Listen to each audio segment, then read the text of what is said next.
Hello, did you miss me? Oh, my laughter has to be the most adorable thing in the world, okay? I should start selling it. Anywho, let's get to the real business as to why I am here. I am starting a podcast again. It's not like this is the first time. Now, the problem with being a creative is that you are your own worst critic. So every time I've tried and put something up, I look at it 2 days later and I don't like it and I delete it. So in that way, I don't even have evidence of my work on the internet because I'm just very self-conscious about what I have put out there. So in all honesty, I am hoping this is one of those things I won't delete and it will follow up with more episodes and it will grow into something that I will be proud of. Please put me in your prayers. When you're manifesting, manifest on my behalf. Otherwise, welcome to In All Honesty. My fabulous name is Olive Orawo. In all honesty, in all honesty, in all honesty. Now we are getting into the intricacies of why I am here. And I chose a topic that is very sensitive to just start a podcast with. But I'm going to run with it because this is one of the things that a lot of people don't believe I have. And that is insecurities. Because sometimes I tell people I'm anxious, I have stage fright, and people just tell me, no, not you. You don't look like it. You don't sound like it. The way you address people or the content you put out on social media does not look like you even suffer from any sort of insecurity ever. Well, here we go. And I am just laying myself bare really and being vulnerable in this podcast. It's a first time for me to do this, and hey, my goodness, I feel cold feet, but I am here, and so I will work at it. So let's just dive into it. Insecurities. My first ever insecurity was the feeling of ugliness, like just not being pretty. And this I have felt for my entire life, guys. And the positive self-esteem started to come in 2018, believe it or not. Yes, if you've known me anytime before 2018, I honestly believed and in my head was sure that I am ugly and nothing can change that. Now, I remember growing up, where this might have come from is because a lot of people were very quick to point out, your eyes are big, your nose is big, you're so dark. And I don't know why grown-ups did that to us. Like, those are things we could not have changed at the time. But then you realize it eats you up pole pole. And then when you're a grown-up, you realize you feel a certain way about yourself. So I grew up always self-conscious about the way I look. And my first approach as a child was to disappear. So I just wanted to camouflage. I never wanted to exist. And therefore, I hated photos. I had photography phobia. Like, I don't know how to describe. I hated existing. I didn't want to be seen. I didn't want to interact. I didn't want to meet people. I just wanted to disappear. And then after that, I think because you can't kill yourself, or maybe the thought hadn't evolved in my head, later on, I moved to the stage of now having accepted that I'm ugly and I'm just gonna face the world like that. So I leave the house, I interact with people, and I've already convinced myself that I'm ugly, and therefore whatever statement someone is gonna make about how I look physically is not gonna take me by surprise. But you realize that these things that you try to deal with negatively eat you up, even if you do not realize, because this then led to me starting to project it out without subconsciously. And I would phrase it in terms of jokes. I'm a very bubbly, and I put it in a light moment, but I already when I'd speak or when I'd express myself, I've already put it out, even if it's in a joke. Most of the time it was in a joke. I've already put it out that I'm ugly. And therefore, then it makes it easy for people around you to just speak about it, because then you don't feel some type of way about it. But in this period when now I was just joking about feeling ugly, I also had a lot of things were happening in my life.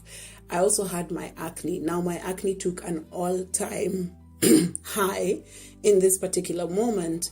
And I remember when I was going through this phase of now joking about how ugly I am or how ugly I feel, I was also in my early 20s. So I am getting a lot of attention from men. And sometimes I'm just not sure whether to trust that attention, because every person that I ever got involved with or I ever was attracted to intimately, I would enter with one foot outside the door, because I was sure men are not seeing me for my beauty, and I'm sure they'll one day leave and just go to someone who's prettier. And for that reason, it never took me by surprise when someone just ghosted me or someone just like went away or broke up with me and left. I was always sure in my head, I was sure they'd find someone prettier, someone more beautiful. And in this same period also, my acne was bad. And my mom introduced me to a friend of hers, who then gave me a range of products that I was supposed to use for a morning and an evening routine on my face. And these products, I tell you guys, the entire range to begin with cost me 30,000 Kenyan shillings. Okay. And then these products, if one product ends, like let's say the toner ends, you want to refill it. A refill of that, like, is it like a 50 ml bottle, is going to go for like 5,000 shillings. So I'm using products for my acne that I cannot even afford. I'm using money that I do not even have. So I tried using those products for a while, and for the 4 months I was using them, my face broke out so badly. And this, my mom's friend, kept telling me that, you know, you need to break out fast. Your face needs to break out completely before it starts healing. But then I'm just like, in 4 months, surely. See, it should have even started like at 2 months, and then by now I should be in the healing process. But no. And then there's things to eat. On top of those products, you have to go in for a facial every 2 weeks. A facial is 4,000 Kenyan shillings. Guys, my guys, hey. So I woke up one day, because I was struggling with, let alone even just feeling now uglier than I was already feeling. My face was sore. The acne that is breaking out was painful. So I'm reddish and I can't touch my face. I can't wash my face. So hey, that was a tough moment. So I woke up one day and I told my mother, I know this is your friend, but from the way I'm seeing her, she's just making money from us. And I'm not willing to go through all this. If I have to look ugly, I can just look ugly. I really can't still be looking ugly and still spending 5,000 Kenyan shillings every other week. And so I just stopped. I remember that day I woke up, I showered, went to work without applying anything on my face. And that's how I began my Arimis journey. I wake up, shower, pack Arimis, and go wherever I'm going. I swear, in 1 month, my face had cleared, and it was the smoothest it has ever been in my entire life. I curse that woman to date. Maybe it's the products, maybe she didn't know, but I've never found the chance to just go back to her and tell her about it. But I feel mad that she made money off me and didn't even do enough research to see if the products would work for me. But anyway, we move on regardless. So this was me feeling ugly. And then the worst thing is that, as I told you, I was in my early 20s. So I was getting these jobs. You're starting to get your first jobs for, so you can get some little cash for your own money, So these jobs that I started doing were promo jobs. Promo jobs, guys. Hey, so sometimes you're called, this agency people were just stupid. They call you, all of you, like they can call even the 20 of you, and they probably just want like 4 girls. They know how you look because they've done promos with you before, but they'll call all of you and parade all of you there and then handpick the light-skinned, good-looking, slender girls and leave you there to go home. Sometimes I think about the things Kenyans do. I'm just like, where? Anyway, that also added to to my insecurity of feeling ugly. So fast forward, I met this guy at work in 2017. We were friends, and then we started dating 2018 or towards 2018. And this guy, well, he did me dirty, and that's why we broke up. But give credit where it's due. This guy really gave me the encouragement that I needed and pushed me to see the beautiful woman that I am. Every single day that I dated this guy, every single morning, this guy would tell me, "You are beautiful and I love you." I think the reassurance gets to you. And from the time I started dating him, I just started feeling very confident about myself because he was also a good-looking guy. So I was like, this guy, can bag anyone, but he's settled for me. So, okay. So he was a sweet soul. He was lovely. In fact, you can even ask the people who knew I was dating him. That guy was too good to be true. And his screw-up was a screw-up. And I thought, okay, there it goes. Because he was good looking. He had a beautiful soul. He was focused with the vision he has in life. And he treated me like a queen. And that's where I started seeing myself for the beautiful girl that I am. And that insecurity is long gone. I am honestly happy with the woman I am. I am very confident that I am beautiful. I look at the mirror and I feel pretty. Yani, you don't even see. Now, this leads to the second insecurity that I could have had for a while but is now not there. My boobs. Guys, I have tiny boobs and they're still saggy. So you can imagine as a girl I'm the kind of girls who matured earlier. So like class 5, your boobs have started to show. And my boobs are growing, but they're not like full packy. My boobs are growing with gravity already. Where? So I'm just like, what is wrong? And the myths that surrounded, how people used to get victimized about their body parts, especially by old women. Guy, baby boomers, tuliwafanyaga nini? So there was this myth that ECG, if you've been touched by boys, your boobs won't grow normally, like that. So I'm here. I have never been touched by anyone and my boobs are growing the way they want. That was a hell of a thing that I lived with, and I know I couldn't change because, of course, the only thing is the only way I can change my boobs is what is it called? Cosmetic surgery. And for me to afford cosmetic surgery, I'd have to wait for me to be 18 so that I'm of legal age, then look for money for myself to go for cosmetic surgery. So that was something I had completely lost hope with. And fast forward, in campus, I remember most of the time I would have sex with my top on. That's how insecure I was. And looking back now, I'm just thinking, hell, my boobs are very important when it comes to my sexual arousal. Like the places that I want stimulated, the spots that if you stimulate, I get to have good sexual pleasure. The biggest one for me is my breasts. And so I can imagine having sex with a top on.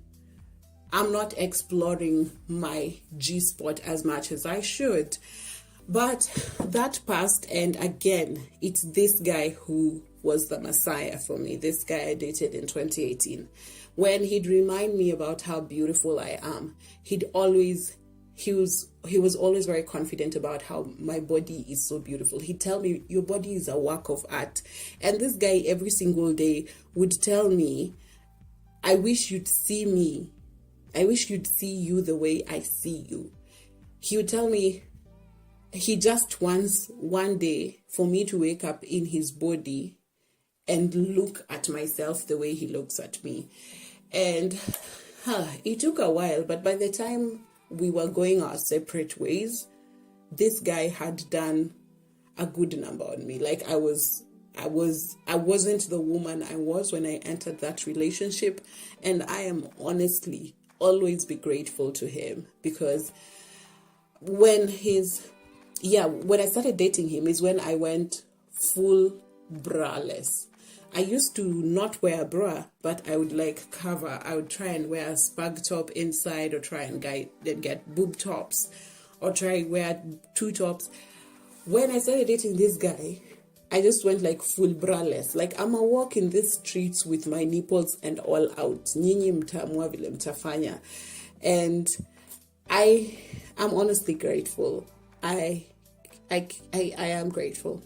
And those are the two insecurities that I've always had and carried for a long while in my past. The last one that I am still struggling with is, I don't know what to call it. It could be imposter syndrome, or I don't know what sort of insecurity it is, where I tend to feel like I am not smart enough.